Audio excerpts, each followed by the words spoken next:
न सिर्फ तरारी जीतेंगे बल्कि चारों माने सीटों को, विधानसभा सीटों को माने हम लोग चुनाव जीतेंगे। इंडिया गठबंधन की जीत होगी, कोई चुनौती नहीं है। फिर हराएंगे हम लोग, फिर हराइएगा। हाँ। राजू यादव आप लोग उनको उम्मीदवार बनाए हैं, क्या लग रहा है राजू यादव मुकाबला कर पाएंगे? हाँ बिल्कुल राजू यादव की जीत होगी। अगले साल गठबंधन की सरकार बनेगी बिहार में तय। हर गांव में महाभारत होगा, जहां भी गरीबों को उजाड़ने का प्रयास किया गया। एक सवाल रहेगा, पूर्व सांसद शहाबुद्दीन की पत्नी हिना साहिब और ओसामा साहब आज आरजेडी की सदस्यता लिए हैं, ऐसे में क्या लग रहा है कि मजबूती अब मिलेगी और ज़्यादा? हाँ बिल्कुल मिलेगी। कोई भी आएगा इंडिया गठबंधन में तो मजबूती तो मिलती ही है। वो पहले राजद के ही अंदर थी सब लोग। क्या लग रहा था, कमी महसूस हो रही थी क्या उनकी? अब वो बताएंगे जो शामिल जहां हुई हैं वो लोग। झारखंड चुनाव को लेकर क्या तैयारी है? बिल्कुल इंडिया गठबंधन की सरकार बनने जा रही है, फिर हेमंत सोरेन मुख्यमंत्री बनेंगे। स्वागत आपका लाइव बिहार में। मैं आपके साथ है संजीव सिंह। झारखंड विधानसभा चुनाव के साथ साथ बिहार में 4 सीटों पर उपचुनाव हो रहे हैं, जिसको लेकर तमाम पार्टियां जो है और तैयारी कर रही है। अगर बात करें महागठबंधन में 3 सीट आरजेडी के खेमे में गई, तो वहीं 1 सीट भाकपा माले के खेमे में गई है। तरारी की खास बात करेंगे, सुधमा प्रसाद 2020 में वहाँ से विधायक बने थे, इस बार वो सांसद बन गए हैं, वो सीट खाली हो गई। लेकिन वहाँ पर अब जो है राजू यादव भाकपा वाली तरफ से प्रत्याशी बनाए गए। खास बातचीत करेंगे, सुधमा प्रसाद हमारे साथ बातचीत करेंगे, हैं आरा से सांसद हैं, इसलिए बातचीत करते हैं। तरारी में उपचुनाव हो रहे हैं, क्या कुछ तैयारियां हैं आप लोग की? बिल्कुल मुकम्मल तैयारियां हैं और फिर जीतेंगे इस बार।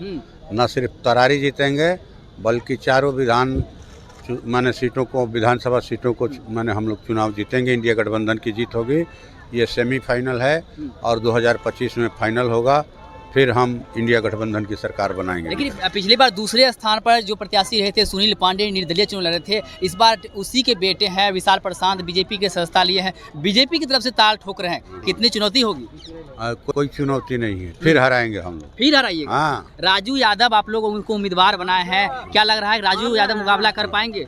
हाँ बिल्कुल राजू यादव की जीत होगी और फिर से माने हम लोग चुनाव जीतेंगे और अगले साल गठबंधन की सरकार बनेगी बिहार में तय। किन मुद्दों को लेकर के जनता के बीच आप लोग जैसे माने सर्वे के नाम पर गरीबों को उजाड़ने का अभियान चल रहा है।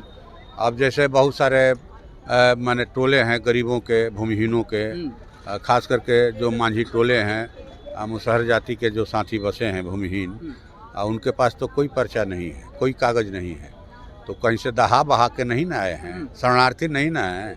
गांव के दादा बाबू लोग लाए उनको कि चलो हमारे खेत में काम करना है, बसाए, लेकिन ज़मीन का रजिस्ट्री नहीं किए। तो जो 100 साल 200 साल से रह रहा है जिस ज़मीन पर, उसको आप भगा दीजिएगा। हर गांव में महाभारत होगा, जहां भी गरीबों को उजाड़ने का प्रयास किया गया। एक सवाल रहेगा, पूर्व सांसद शहाबुद्दीन की पत्नी हिना साहिब और ओसामा साहब आज आरजेडी की सदस्यता लिए हैं, ऐसे में क्या लग रहा है कि मजबूती अब मिलेगी और ज़्यादा? हाँ बिल्कुल मिलेगी। कोई भी आएगा इंडिया गठबंधन में तो मजबूती तो मिलती ही है। वो पहले राजद के ही अंदर थी सब लोग, ठीक ना। क्या लग रहा था, कमी महसूस हो रही थी क्या उनकी? अब वो बताएंगे जो शामिल जहां हुई हैं वो लोग। झारखंड चुनाव को लेकर क्या तैयारी है? बिल्कुल इंडिया गठबंधन की सरकार बनने जा रही है, फिर हेमंत सोरेन मुख्यमंत्री बनेंगे। तो देखिए, हमारे साथ बातचीत कर रहे थे आरा से सांसद थे सुधमा प्रसाद, जिन्होंने साफ कहा है कि बिल्कुल हमारी सरकार बनेगी, चारों की चारों सीट जो है उपचुनाव में हम लोग जीतने का काम करेंगे। साथ साथ झारखंड में भी विधानसभा का चुनाव हो रहा है, वहाँ भी हम लोग अपनी परचम लहराएंगे। क्या कुछ मुद्दा रहेगा उसको लेकर के भी हमने बातचीत की है। क्या कुछ कह रहे थे आप भी सुन रहे थे, आप भी अपनी राय प्रतिक्रिया हमें कमेंट्स के माध्यम दे सकते हैं। आप देख रहे थे लाइव बिहार। बहुत बहुत धन्यवाद।